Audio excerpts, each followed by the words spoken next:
Good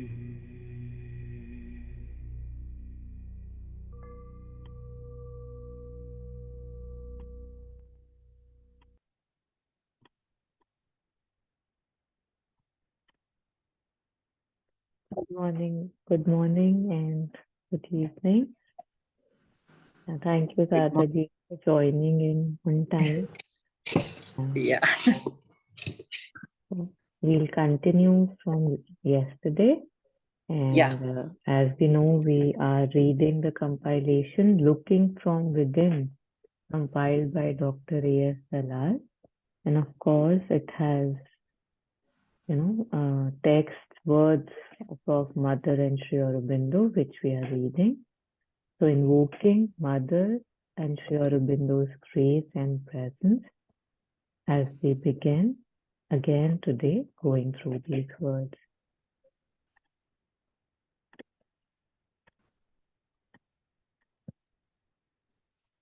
Yeah. So yesterday we had read 3 passages, small ones from Sri Aurobindo. The topic is equality, and goodwill.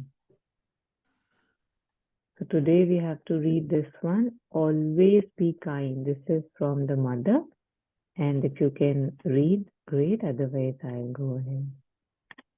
Yeah, I'll read. Always be kind and you will be free from suffering. Always be contented and happy and you will radiate your quiet happiness.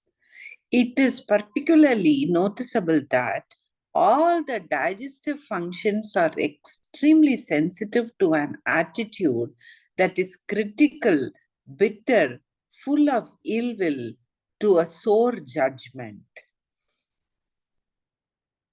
Taru, I'll read one more time. It is particularly noticeable that all the digestive functions are extremely sensitive to an attitude that is critical, bitter, full of ill will, to a sore judgment. Nothing disturbs the functioning of the digestion more than that. And it is a vicious circle. The more the digestive function is disturbed, the more unkind you become, critical, dissatisfied with life and things and people. So you can't find any way out. And there is only one cure: to deliberately drop this attitude, to absolutely forbid yourself to have it, and to impose upon yourself by constant self-control a deliberate attitude of all-comprehending kindness. Just try and you will see that you feel much better. Beautiful. What a sentence, no? We hear in science, like we read as students and all, that 96% of all diseases are psychosomatic, right? Like the cause is here and the body is just showing symptoms. So now, right, like even science recognizes that, and here Mother is telling us the same. So yeah, it's very, very amazing. Yeah, and here I want to share an incident, Taru. See, 2 months back we went to somebody's house. So when I was going, I was perfectly okay. As soon as I went there and had my dinner there, from midnight my stomach started paining, and since early morning I started vomiting. Vomiting 5-6 times. I became very weak. I couldn't walk. We had to go to Pondicherry from Chennai. So my husband was very particular that we have to go. Then I told him, you cancel the tickets. We'll go back to Bangalore because something has happened to me. He said, nothing doing. You are going to see the mother. Nothing is going to happen. You will be all right. Then he took me there. So after reaching Pondicherry also, I couldn't walk. I didn't do anything. 1 or 2 days we were like that. Slowly, I went to the Samadhi and prayed. I became all right the next day. So after that, when I was looking back, stepping into myself and saw the talks, I couldn't take it. It was not very comfortable for me. Maybe that uncomfort has made me sick. That is what was my finding. It is not about they are bad or I'm bad, but that something was not, I was not able to digest something. So I can understand from mother's statement now. So everything can affect us, this ill will or bad thoughts, something we are not able to take it. That is why it shows on the body. Beautiful. Now I got it. Yeah. So mother answers to all the questions, no? Once maybe, now only I'm open. That is why it has come today. Yeah. Beautiful. Yeah. Yeah, in addition to this, how it's also said that the attitude with which you cook, that also really kind of, like if I'm angry while making something, then the people who are eating it will be angry. Like it's like, or it will give some kind of bad, yeah, Emotions. emotion and like digestive issues, like we were just reading. But somehow these things are not very drastically obvious. So we just ignore them and we say they don't exist. But it said quite strongly that the person who's cooking, their attitude towards the cooking and in general also affects food very Yeah, strongly. yeah. Yeah. That is what Brahma Kumaris always say, that Okay. be in peace while cooking, be Yeah. happy while cooking, so that vibration goes through food. Mm-hmm. So Sister Shivani's talks, I always used to listen. She always says, just if you want somebody to change, put the thought in the cooking, the Okay. dish. Okay. You want somebody to be happy and peaceful, put your thought on that, it will reach them. Okay. So Yeah. beautiful, yeah. I think Mother and Aurobindo has not left anything, no? They have covered everything, whatever we want in life. Yeah, all life is yoga, they say, right? So then if they're Yeah. saying that, they have to cover everything. And Yeah. that too, what a simple sentence which just, Yeah. touches here like Arjun's arrow. Yeah. Beautiful. So, Ritu, we have just started this new passage. So, from yesterday, we finished with here, like at standing. Today, we just read this one. Always be kind. So, that's all we have done. It says, always be kind, and you will be free from suffering. Always be contented and happy, and you will radiate your quiet happiness.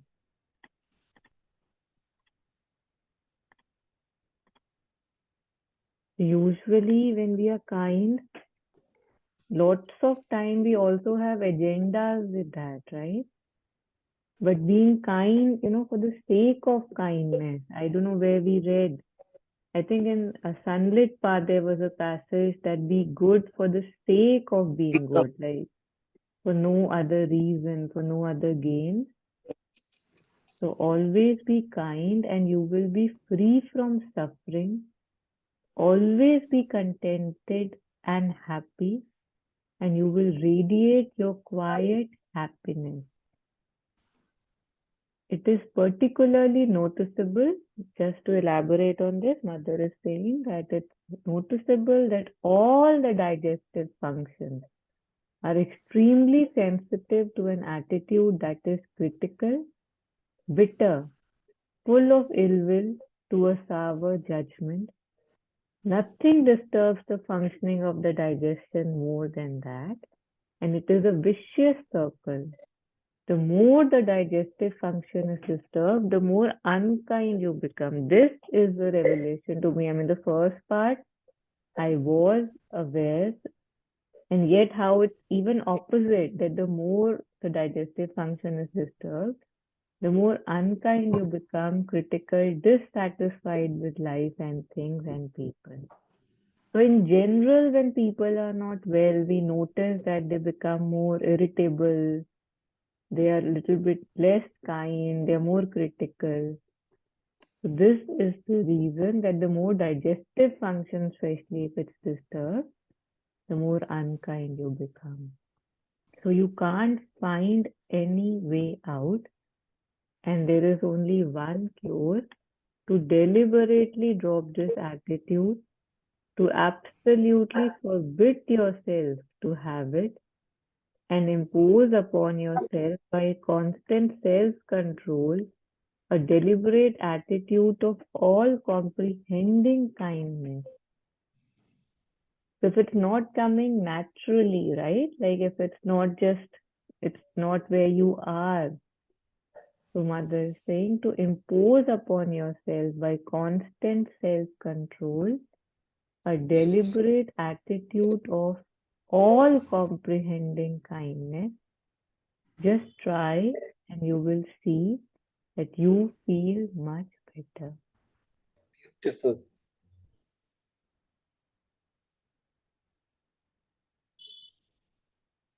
So I think very simple and again something just to practically do. And yeah, I don't think any further deliberation is needed. Said it very simply.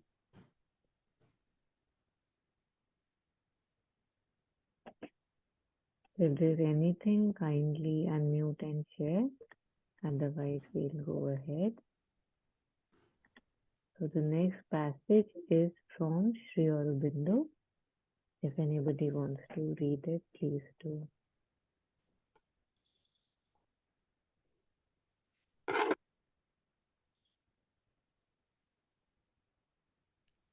A contempt for others is out of place, especially since the divine is in all. Evidently, the activities and aspiration of men are not trivial and worthless, for all life is a growth of the soul out of the darkness towards the light. But our attitude is that humanity cannot grow out of its limitations by the ordinary means adopted by the human mind: politics, social reform, philanthropy, etc.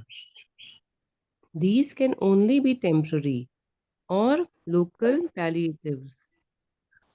The only true escape is a change of consciousness, a change into a greater, wider, and purer way of being, and a life and action based upon that change. It is therefore to that the energies must be turned. Once the spiritual orientation is complete, this implies no contempt, but the preference of the only effective means over those which have been found ineffective.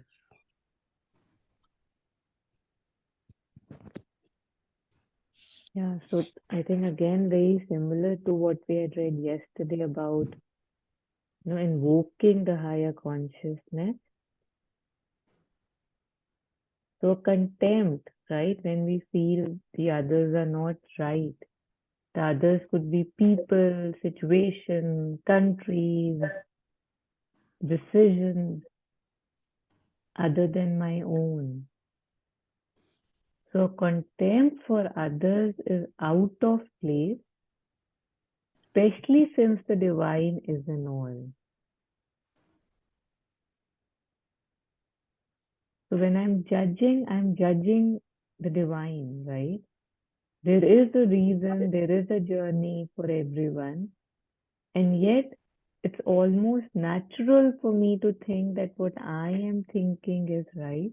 And it's true for all of us. There's something about myself that I feel I'm right and the other can do better, is making a mistake, or why can't they see this? So very simply put, without any, here and there, Sri Aurobindo is saying that a contempt for others is out of place, especially since the divine is in all. Evidently, the activities and aspirations of men are not trivial and worthless. For all life is a growth of the soul out of the darkness towards the light. It may appear to us that something is higher, something is lower, something is ahead, something is behind, and Mother has said it again and again that you don't have the caliber, the capacity, the instrument to judge somebody's spiritual growth or to say where somebody or anybody is. You don't know what experience somebody has chosen for what reason, and we see it so often.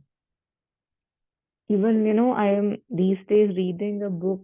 I don't exactly remember the title, but it's something like how they came to the mother. So it has 4 books, and it's about this various disciples of how they reached the mother and a little bit about the story with the mother. It's like very, very, very beautiful. I'm loving it. So in that, there was this story of a person who, how when there are more than one name, you take the surname's first name also, right? So like if there's Sarda, they would be say Sarda K, Sarda N kind of a thing. So there was this story of somebody whose name was they already had 2 of those names in the ashram. So when the third person came with the same name, Mother said that she will be known as whatever the name was, M. So M, she said, stands for Mother Sarda, for example. Yeah. You've read Mother that? Sar- Yeah. Sarla. So that was the name, na? So, and plus, it spoke about that how there were no rules for that person. Like she didn't need to take time for appointment. She didn't need to write to Mother before coming. Like Mother had given her, like how they say, get out of jail free pass, that she can use that, and nothing, like just love, love, love, love, love, and from Sri Aurobindo's side as well. And Mother said that, you were very close to us in your last birth, and she didn't remember. And it was just an outpouring of love. So, and Mother asked her, do you have children? And she said, no. Mother said, oh, you're so lucky. And after that, I think she had 3 children. And then she was Yeah. complaining to the mother that I can't, stay in the ashram. And yet mother was so sweet to her and said, "Ki Are, jo yahan reh, where the people who stay in ashram, you think they are here? So even if you're not there, here you are there kind of a thing." So it got me thinking that if this person has been so close to mother and Sri Aurobindo in the last life, that Punyapur. mother is pouring her love like that. And yet, in this birth, instead of being with them, like so many other people who were totally devoted, and so that person has chosen to live kind of an ordinary, regular life, right? Having kids, getting married, doing the responsibility of a housewife and stuff. Like logically, I was just thinking from my brain, of course, that it doesn't make sense, right? Like, why would somebody take a back step if they have been with Mother and Sri Aurobindo? And I mean, there's so much love that it's scary that how can she go back, right?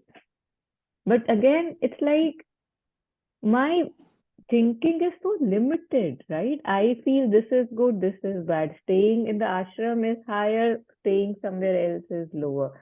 A life of the ashramite is higher, a life of a regular person is lower. Like this, without even acknowledging or accepting fully, if I look at my thought patterns, there are so many rights and wrongs and highers and lowers, and my life is full of them. And yet, when I'm looking at things, they are above logic. They are beyond logic. There's some other powers they are acting, and we have to experience things, and we are taking different births of different roles.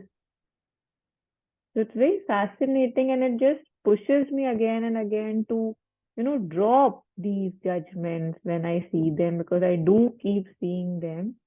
So it's good that one is seeing them so that one can drop them, because how Sri Aurobindo says that not by reason was this world made, and not by reason can soul be realized. But somehow I have such a huge dependency and surety on my reasoning capability that it's hard for ourselves to let it down, put it down fully, that I don't want to use that tool here. And yet we have to transcend reason. So I know it's not very related exactly to what we read, but it surprises me how so many lives, so many stories, and all connected and reaching their higher potential. And we have no clue what is high, what is low.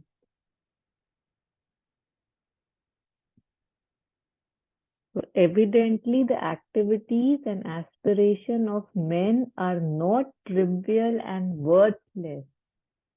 For all life is a growth of the soul out of the darkness towards the light. So sorry, Taru, to interrupt here. What does that mean? Evidently, the activities and aspirations of men are not trivial and worthless. That means that they also have some reason.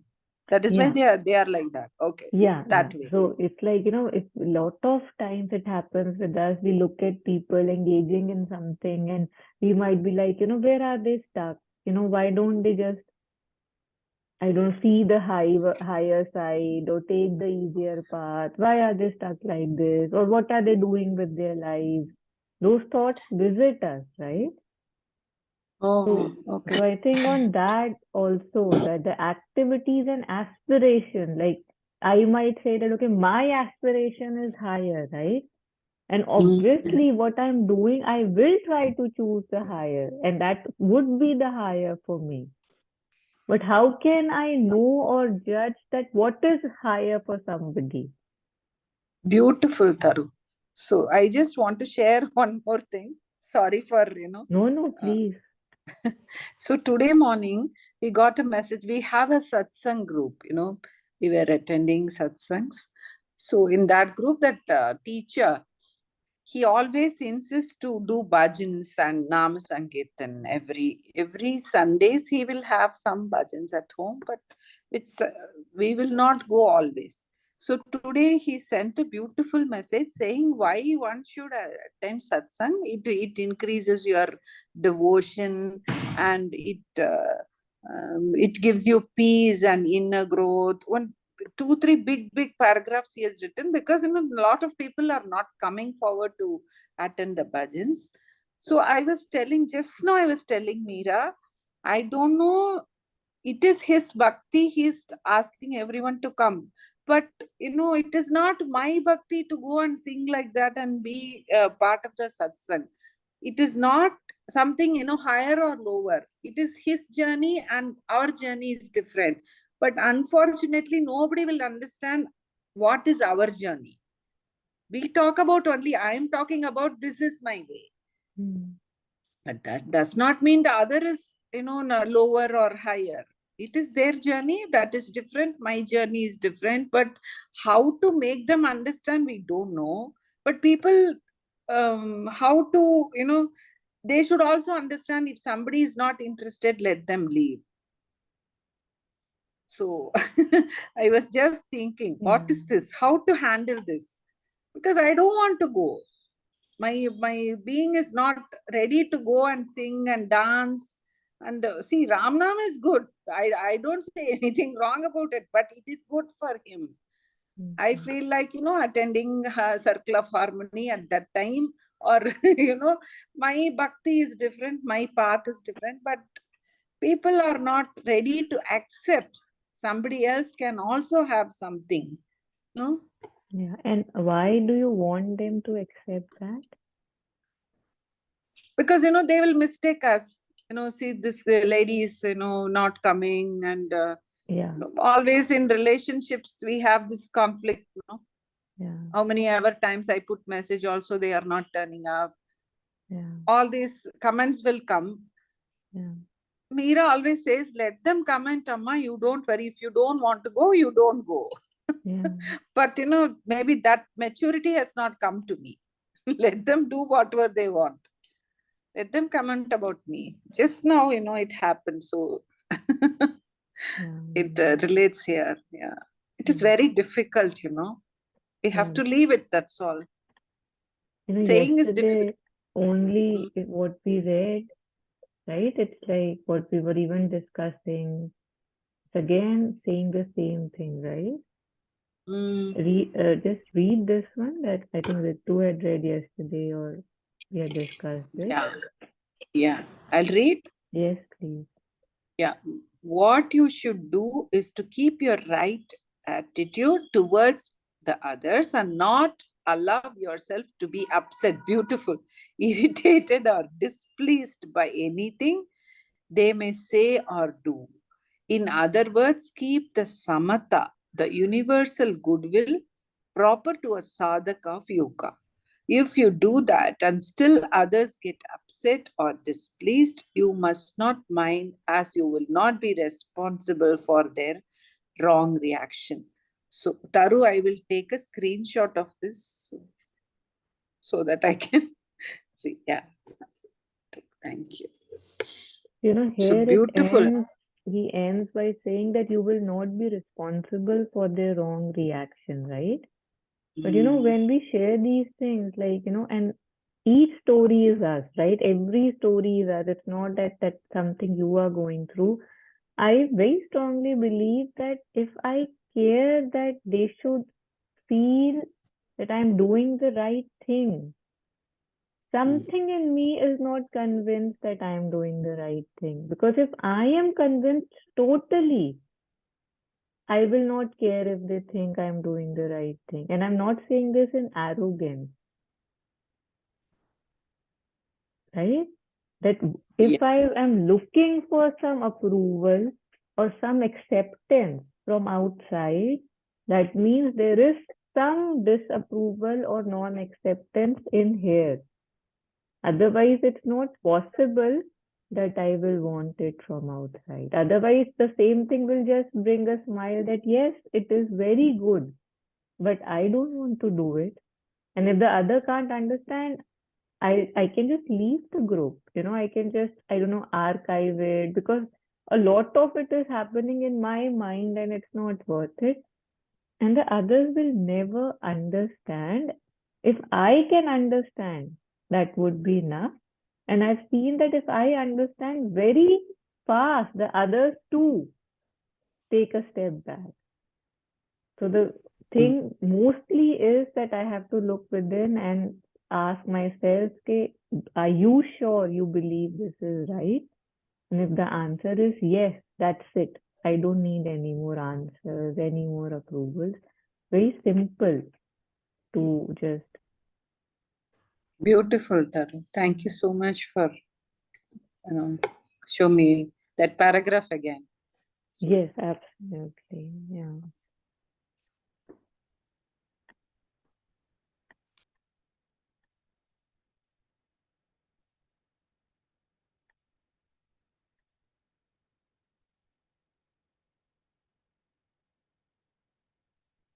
So evidently, the activities and aspirations of men are not trivial and worthless, for all life is a growth of the soul out of the darkness towards the light. So we don't know. I mean, this is the reason why I had shared the story, that we don't know what darkness we have chosen to see this time, right? But knowing that all darkness will end towards the light. How Mother keeps repeating in her prayers and meditation that thy victory is certain, thy victory is certain, right? So knowing with surety that all darkness will go towards light, we don't know what one has chosen to experience in this birth. So my contempt, my judgments can be offered if they come. So, but our attitude is that humanity cannot grow out of its limitations by the ordinary means adopted by the human mind. Politics, social reform, philanthropy, etc. These can only be temporary or local palliatives. So I'm rereading this, but our attitude is that humanity cannot grow out of its limitations by the ordinary means adopted by the human mind. So the way in which we try to transcend our mind, ourselves, Sri Aurobindo is saying that we cannot grow out of our limitations by the ordinary means. Whatever I am choosing ordinarily, and that's what we read in that passage too before, right? Last time about consciousness. So those are just temporary fixes. So the only true escape is a change of consciousness. And I don't know, it feels like, here it appears that, okay, this is the attitude and here take it. And yet when I read it, the question is, how do I take it, right? Like, I don't see it. I only see the attitude of human mind, politics, social reforms, philanthropy. And yet this is accessible to me, but I can't access it. So how do I access something which appears not to be accessible to me? The answer that I don't know what I can think of is now that I know it exists, aspire for it, pray for it, and of course the path will be shown. So the only true escape is a change of consciousness, a change into a greater, wider, and purer way of being, and a life and action based upon that change. How very profound. So if I'm looking for temporary fixes, superficial changes, I don't have to worry about that. But if he's saying that the only true escape is a change of consciousness, the center from which I am operating needs to change into a greater, wider, and purer. So, all encompassing, it feels that it's greater, wider, and purer way of being. And a life and action based upon that change. Again, in Sunlit Path, there are so many passages which are dedicated to that.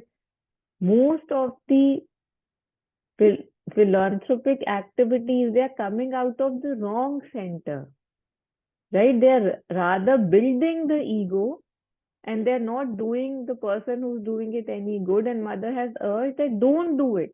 Don't do it. It will be better for everybody.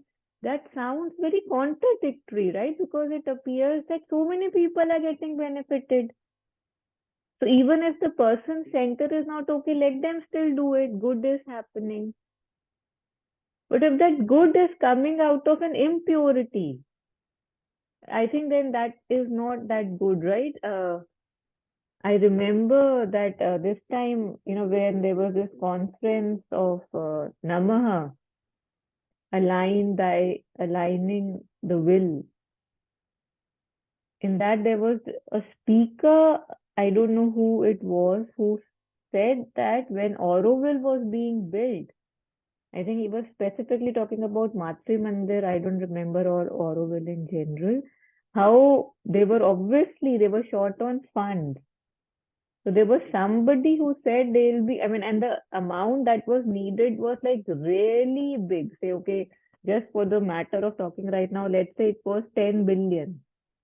And they had very less, and they were slowly gathering money. So there was somebody who said that, okay, they'll be happy to donate 10 billion, provided that whatever, these benches that will be placed in the Matri Mandir, behind that, if they can just in small letters write the family name. And mother said no. So, one can, and then I think it took 20, 30 years for them to raise those funds in a way that they would like to raise them. Yeah, Shadad, you want to just add something? Maybe I've said something factually incorrect. No, by mistake. Okay, yeah. It like raises a lot of questions that what difference would it have made, right, for them to put a small name? And yet, what harm it would have done to that person? Maybe that's what mother was trying not to do. Like, one cannot again understand it. But if I'm not doing something from the right center, if it's increasing my ego, that's saying that, yes, see what I'm doing, see what I'm doing, then it's much better. It will be much kinder, more wiser for me not to do it. But may I have the grace to understand that this is not right. And so beautifully put that the only true escape is a change of consciousness, a change into a greater, wider, and purer way of being, and a life and action based upon that change. It is therefore to that the energies must be turned once the spiritual orientation is complete. Right? So, what am I spending my energies in? And he is suggesting that if I have to spend my energies, I must try to spend them here towards a greater, wider, purer way of being and a life and action based upon that change.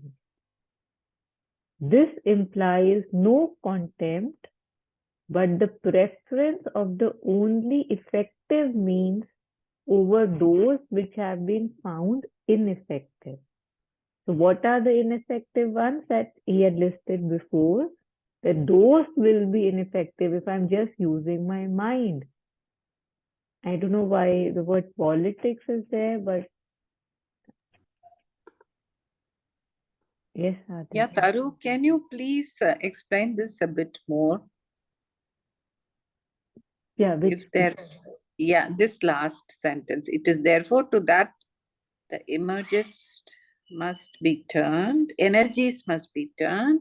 Once the spiritual orientation is complete, what is that spiritual orientation here? yeah, I am also not that sure, but what it appears to me is, right, see, if when we were looking at the last passages, you know how he was saying that there are two attitudes that a sadhak can have, right? So if somebody is wanting to now live a lighter life, a purer life, a truer life, then he's talking about equality and a general goodwill that you must have, right? Then he's telling us about the right attitude towards others, not allowing yourself to be upset. If there is misunderstanding, don't just use the mind, go deeper, connect with a deeper consciousness, always be kind and you will be free from suffering. So in the same context, I believe that if one is already tried the lower means, the regular things using the mind, reform, philanthropy, and one sees it does not have lasting impact, right? A human mind, if I'm okay looking at one person and I'm saying, no, no, I will not judge. If I'm looking at the second person, again the judgment will come. And I'll have to say, no, I don't have to judge. If I'm looking the 450th person after 2 years, again judgment will come. So feels like there is no progress. So that's what he's saying here, that because of our limitations and because of the way we try to incorporate the changes just by logically believing them, the change would not happen. So then, if I have to put my energies rather than sitting and just thinking, okay, I must do this is the right way, this is the higher way. He's saying put that energy into a greater consciousness, right? Aspiring for it, praying for it, calling it down in me. That will help me change into a greater, wider, and purer way of being. So then it's not just a mental thought that I am kind of adopting, my whole being has changed. So once the spiritual orientation is complete, I think this is the part that you were talking about. This is just the sense that I'm getting, that when one is oriented and when the basic orientation is there, then one wants to go through this route, because the changes done this way will be holistic, will not just be quick fixes. Yeah. Welcoming more reflections and thoughts. That's what just came coming to me. And energies, how they say, they are limited, right? I have just so many hours in a day. I can just spend so much time. So now that I am done, if I've done that enough, just thinking from the mind, this appears to be good, that appears to be bad. This is right, that is wrong. When I have seen the absolute unnecessary aspect of those thoughts, now I can change and divert my energies towards becoming wider, greater, and purer, so that it can naturally be more accepting for me, and I don't have to judge and be I don't know, have contempt and stuff, like it's saying in this passage. So this implies no contempt, but the preference of the only effective means over those which have been found ineffective. So choose the higher through a higher way. So the being is changed. Like Ragaji, you were the example that you were just discussing, that how you don't resonate with a certain way, and yet you would want others to accept, right? That everybody has their own journey. So say, and I'm just using a bigger example here, say if somebody told the Buddha that, what you're doing is not making sense. Gang do Ram Japa. So I think the Buddha will not even respond. He will not even, he will say, yes, yes, yes, you do what you're doing. Very good, very good, very good. And he'll continue to do what he's doing. So there is no need for even reasoning there, right? The energies are totally towards something else. The being is changed. He's not open now to listening to what is right, what is wrong. Again, this can sound arrogant, and it can feel that how can the other not be open to, suggestions, or it doesn't seem right. And how much has a Buddha been criticized, right? Like, especially, I think from the Shankaracharya time and all that, how, for whatever reason. So it's not that we will stop criticizing even a Buddha. Even today, I have very recently even gone to meetings where people have said that, oh, you're not a Buddha, you cannot just leave and go, in a very contemptful way, as if it was easy for him to leave and go. So we are very interesting people, but not to get into the stories. But the thing is that if I just try to use my mind, which I believe very firmly to be the highest tool that I have, the things that I am doing, they would not last long, because the mind is a limited tool, and inherently I'll remain the same. So if I can aspire, if I can call upon a change of consciousness so that my being can change into a greater, wider, purer way of being, so then my life and actions will be based on that change, and my energies will be utilized in a more permanent way towards, I don't know what word to use, a more allowing, a more present person.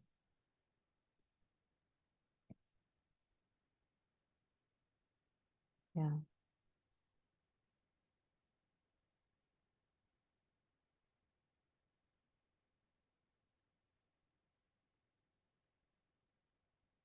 So welcoming any reflections, questions. Okay, the next passage is a bigger one, but that ends the number 4. which was about others, right? That was the topic, defects in others. No, sorry, equality and goodwill is the topic. Looking at oneself and others was there. Yeah, so if we are okay, then we can at least read this one today and see how Yeah, far we Taru. can go. Yeah. Definitely will read. Yeah. Shall read? Yes, please. Thank you. No doubt, hatred and cursing are not the proper attitude. It is true also that look upon all things and all people with a calm and clear vision, to be uninvolved and impartial in one's judgments is a quite proper yogic attitude. A condition of perfect samatha can be established in which one sees all as equal, friends and enemies included, and is not disturbed by what men do or by what happens. The question is whether this is all that is demanded from us.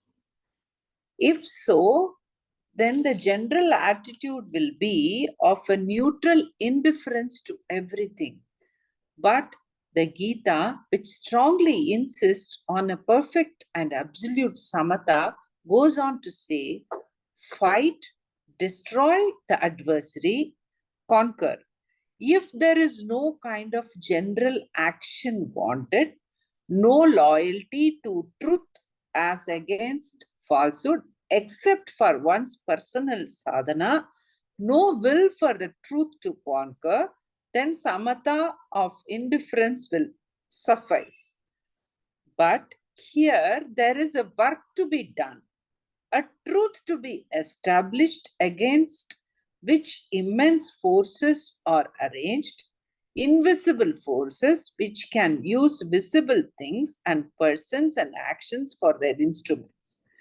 If one is among the disciples, the seekers of the truth, one has to take the sides for the truth, to stand against the forces that attack it and seek to stifle it. Arjuna wanted not to stand for either side, to refuse any action of hostility, even against assailants. Sri Krishna, who insisted so much on samatha, strongly rebuked his attitude and insisted equally on his fighting at the adversary. Just a second, Taru. Just come.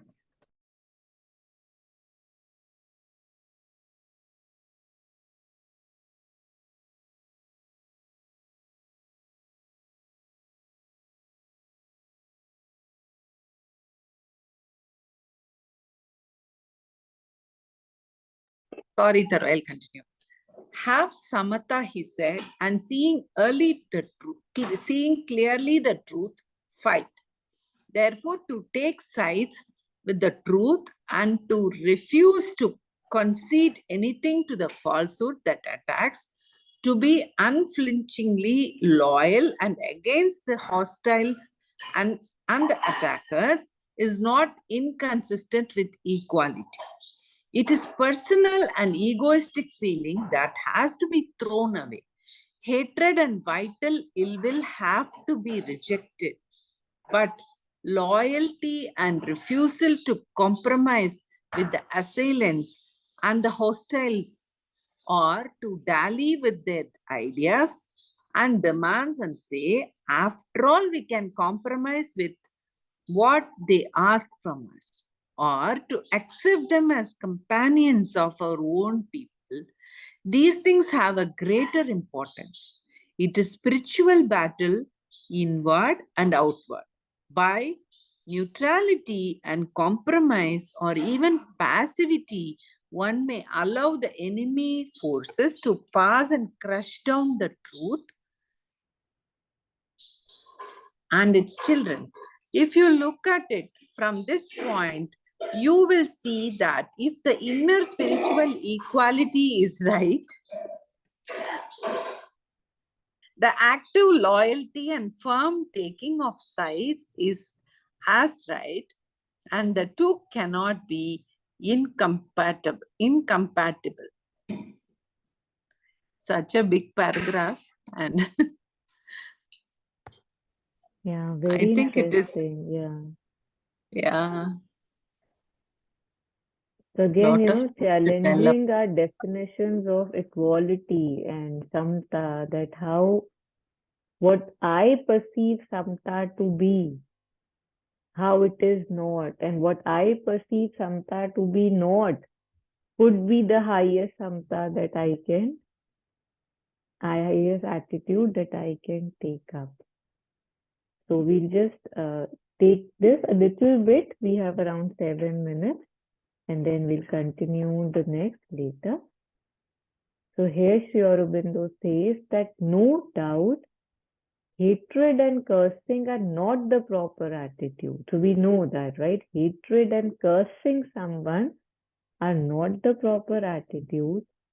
It is true also that to look upon all things and all people with a calm and clear vision, to be uninvolved and impartial in one's judgment, is a quiet, proper yogic attitude.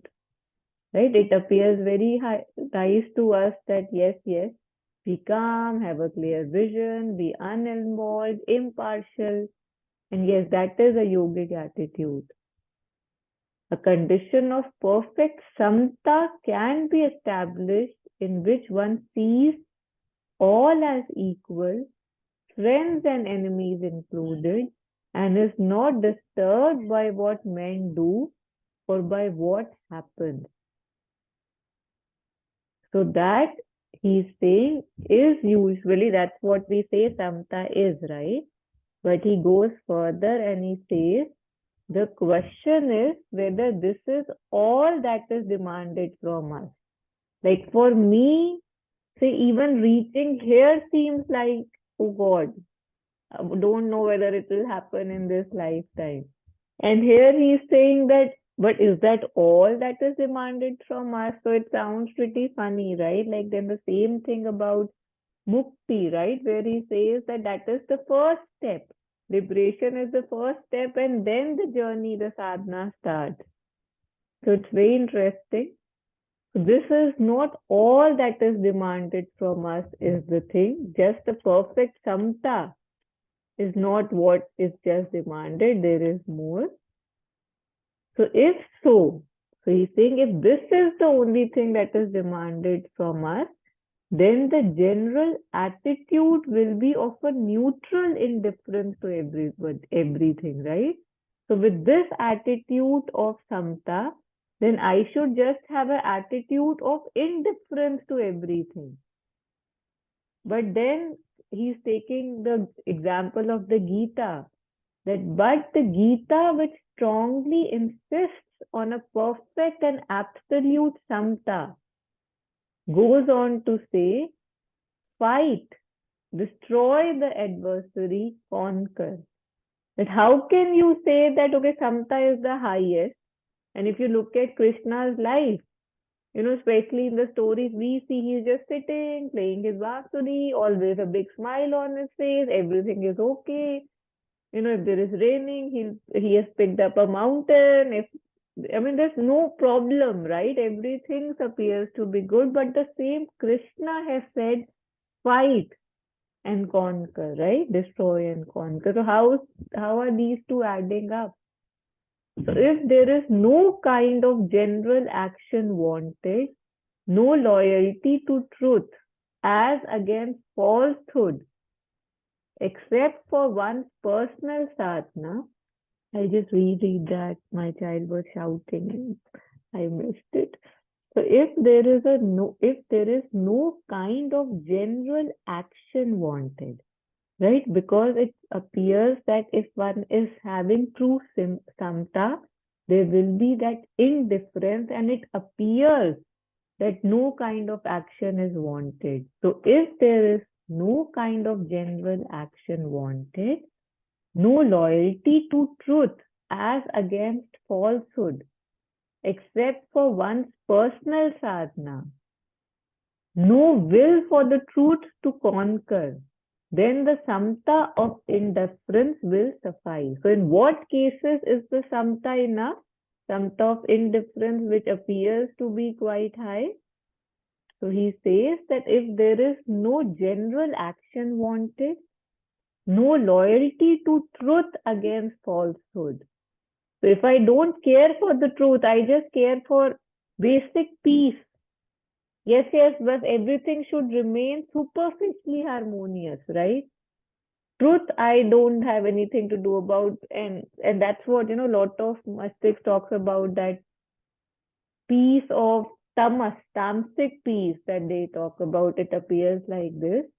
So if there is no kind of general action wanted, no loyalty to truth as against falsehood, except for one's personal sadhana, no will for the truth to conquer, then the samta of indifference will suffice. Right? But here there is a work to be done, a truth to be established against which immense forces are arrayed. So, and that's what Krishna said, right? About the truth, about dharma, that not doing anything will be a dharma. So when there is a work to be done, a truth to be established, against which immense forces are arranged, invisible forces which can use visible things and persons and actions for their instruments. How can he say this more elaborately? I don't know. So if one is among the disciples, the seekers of this truth, one has to take sides for the truth, to stand against the forces that attack it and seek to stifle it. How it is said that if I am choosing not to stand for the truth, I am aiding the false, right? If I'm choosing not to do anything if something wrong is happening, it might appear that I am actually just neutral. But no, I'm aiding the falsehood, right? If I'm not standing for the truth, that means I am with the false. So if one is among the disciples, the seeker of this truth, one has to take sides for the truth, to stand against the forces that attack it and seek to stifle it. Arjuna wanted not to stand for either side, to refuse any action of hostility, even against assailants. How he said that, how can I raise my arms against my loved ones? We just go, right? We leave. We don't want this. What will we do with such a rule which is based on the lives of my loved ones, right? And what had Krishna told him? That Arjuna, it's not about you. You think the war is for you. It's about truth. It's about dharma. So what Sri Aurobindo is saying, Arjuna wanted not to stand for either side, to refuse any action of hostility even against assailants. Sri Krishna, who insisted so much on samtha, strongly rebuked his attitude and insisted equally on his fighting the adversary. So the same God who promoted samta said, no, you must fight. Have samta, he said, and seeing clearly the truth, fight. So don't fight for other reasons. Don't fight for you gaining the kingdom, but fight for the truth. Fight. So therefore, to take sides with the truth and to refuse to concede anything to the falsehood that attacks, to be unflinchingly loyal and against the hostiles and the attackers is not inconsistent with equality, right? So I think, and this is what makes the Kurukshetra, the war of Kurukshetra, so mind-boggling, right? That how can the God insist on a war? How can the Lord say that no, no, you must pick up the weapons and fight? And he himself is driving the man who's fighting. So again, this is challenging my definition of what is wrong, what is right, what is higher, what is lower, what is samta and what is asamta. So it's very interesting how our definitions keep getting challenged, because then we won't settle in. We'll keep on progressing, hopefully. So to take sides with the truth and to refuse to concede anything to the falsehood that attacks, to be unflinchingly loyal and against the hostiles and the attackers, is not inconsistent with equality. It might appear that it is, and yet it is not.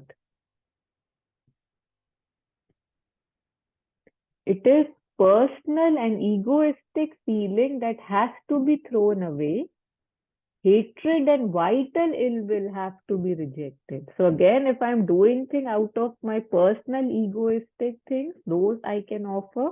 Reject hatred, like if I'm fighting, or even if I'm killing, if there's hatred or vital ill will, that has to be rejected.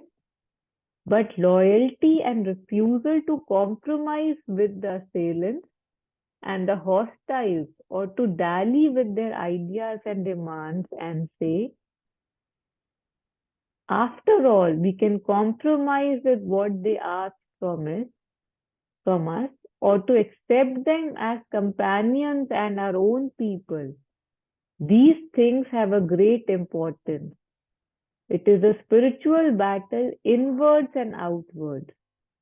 So he's saying that if we are choosing loyalty and refusal to compromise with the assailants and the hostiles, or to dally with their ideas and demands, after all, we can compromise with what they ask from us, or to accept them as companions and our own people, that how can I stand against them?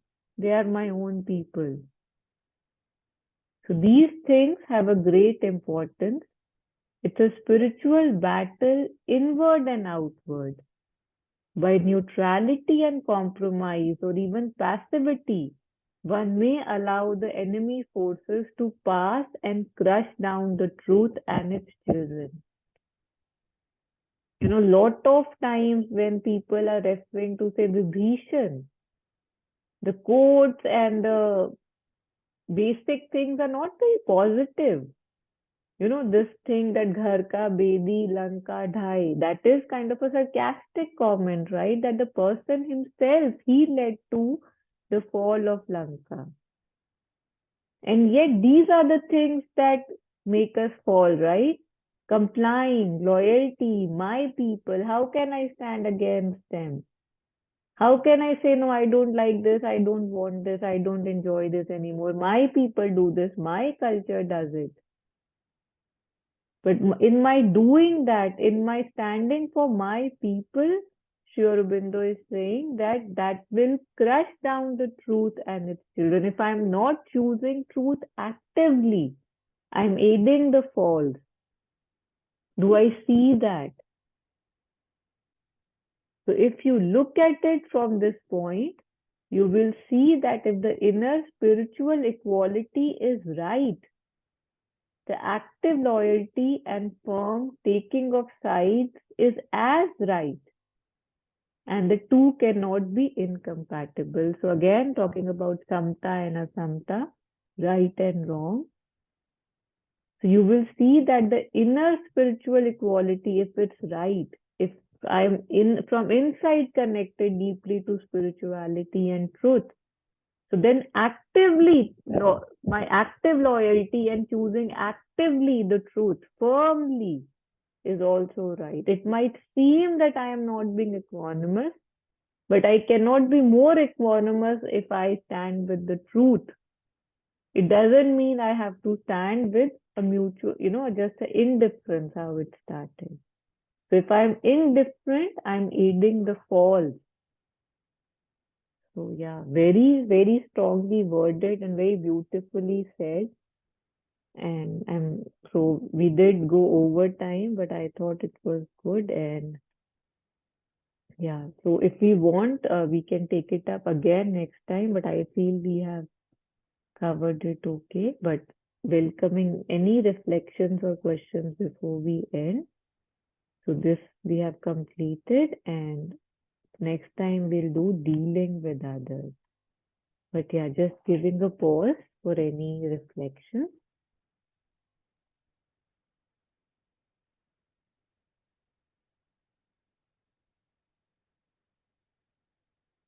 Okay. So thank you for joining in and for staying till the end. So this was about Samta and about fighting for the truth, and how fighting for the truth can be Samta, which is usually regarded as not doing anything, or a natural indifference, neutral indifference. Yeah, so thanking grace, thanking the divine for this light, for these words, these forces of wisdom, and aspiring and praying that they act on me to make me greater, wider, and more purer, so that a higher consciousness can dawn in me, must dawn in me, has to dawn in me, and may it happen sooner than later. And may I not be the wall around myself to stop these changes from happening. Thank you so much. Thank you. Thank you, Taru. Thank you Thank so you. much.